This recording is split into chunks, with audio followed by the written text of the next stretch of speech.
She knew better than to open the note. Her hands hovered over it, the edges of the paper slightly crumpled, like he'd been hesitant, unsure whether to pass it to her at all. Yet, here it was, in her hand, a silent, innocent-looking secret that should have gone straight into the trash. But Aimee didn't throw it away. Her fingers traced the folded edge, heart racing, and against all sense, she unfolded it. The words weren't poetic or exaggerated.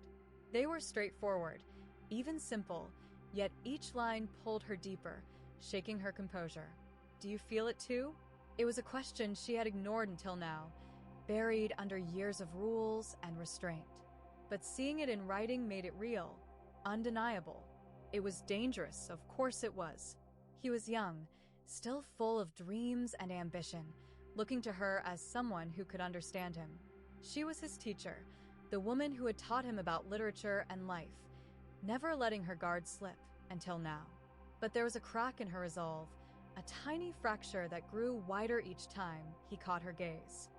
That night, Aimee lay in bed, the note resting on her bedside table, the words running through her mind in a loop she couldn't stop.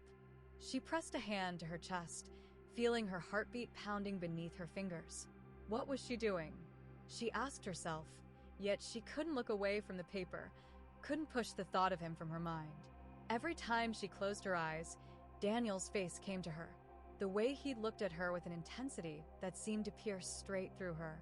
There had always been something about his gaze, thoughtful, lingering just a second too long, as though he saw something in her that no one else could see.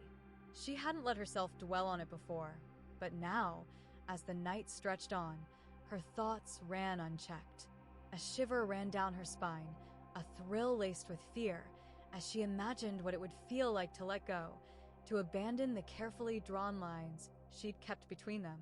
She could almost picture his hand brushing against hers, his voice soft, asking her questions that went beyond the boundaries of their roles. The way he'd lean in, close enough to let her feel his warmth, his breath steady against her skin. In the quiet darkness, she felt torn between desire and guilt, the thrill of the forbidden and the weight of everything she'd worked for. She knew the risks, knew how much she stood to lose, but her heart raced on, whispering that some lines were worth crossing.